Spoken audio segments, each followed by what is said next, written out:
So the next verse. Atma prakashaka swachha. Atma prakashaka swachha. Dehastamasa uchyate. Dehastamasa uchyate. Tayoraikyam prapashyanti. Prapashyanti. Kimajnanam atah param. Kimajnanam atah param. Atma is the illuminer and it is pure. Swachha means pure or clear. Deha, body. He calls body tamasa. It is darkness itself. Tayoraikyam, light and darkness. We combine them together. We say it's one thing. I say this body is I. Light is pointing to darkness and saying that's me. Kimajnanam atah param. What greater ignorance, what greater foolishness can there be? Let's try to understand it. There is a commentary written on this book. The book itself was written some 14 centuries ago by Shankaracharya. The commentary on this was written by Vidyaranya about 700 years ago. And the commentator says, Sanskrit, Atma swayam prakasha san suryadivad anya sarva prakashakaha atayeva swachha. Atman is self-luminous, like the sun.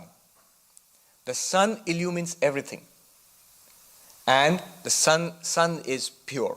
In what sense is it pure? You see, when light falls on something, light may fall on ditch water. You look at flashlight, you see a ditch water, and then you see maybe a jar full of holy water. The light which falls on the ditch water does not become impure because it's falling on something impure. The light which is falling on the holy water does not become any further holy or anything like that. The light is not affected by what it illumines. The light may, as somebody said, the policeman who's patrolling in an Indian village at night and he has a flashlight. A flashlight is high-tech. Yes, now maybe not these days. There are mobiles everywhere. But I remember this old gentleman who said the most high-tech thing that in their village was a flashlight, which was given to the watchman of the village by the government. So people used to come from other houses to see the flashlight. And so imagine there's no electricity, and at night the watchman is patrolling the village, and he sees something in the dark, and he switches on the flashlight, and he sees it's a monk, a sadhu, under a tree and meditating. All right. He passes on, sees something moving fishily in the dark, and he switches on the flashlight, and he sees it's a robber, a thief trying to sneak in somewhere, and presumably he nabs the robber. But the flashlight the light is not affected by illumining a sadhu, is not affected by illumining a thief.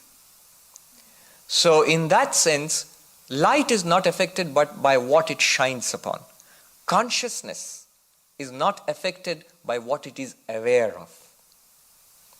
Consciousness, what it illumines, what it reveals, it might be good, it might be bad, it might be dharma, it might be adharma, religion and irreligion, good and bad, moral and immoral. But the consciousness itself is not affected by any of this. In this sense, it is said to be swachha.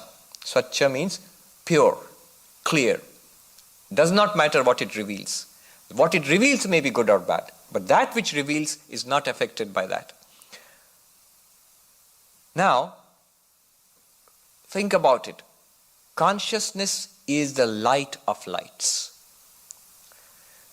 Here, when the room was dark, you switch on the light, you can see everything. So light is the revealer. But this light and the room it reveals is known by your eyes. It would not be cognized. It would not be known except for you seeing it. So your eyes are the light which reveals this light and the room. And your eyes seeing something, that will work only when your mind is on what you are seeing. So mind is connected to the eyes. In that sense, mind is the light which reveals your eyes. Eyes are the light which reveal the external light. And external light is something that reveals this external room.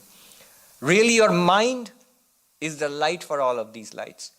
And your mind, according to the Upanishads, according to Vedanta, the contents of our minds are revealed by the consciousness shining in the mind. So consciousness in the mind is the light of lights. In that sense, consciousness is said to be prakashaka, revealer, the light of lights. We are the consciousness which reveals all external lights. To repeat what I said, light reveals this room, your eyes reveal the light and the room, your mind reveals the eyes, the light and the room, and consciousness shines upon the contents of your mind, revealing all of that. Consciousness is the real light of lights. Ultimate light of lights is your consciousness.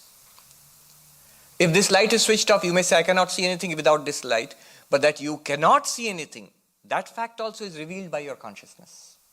Is it not? Think about it. Without consciousness, nothing will be revealed.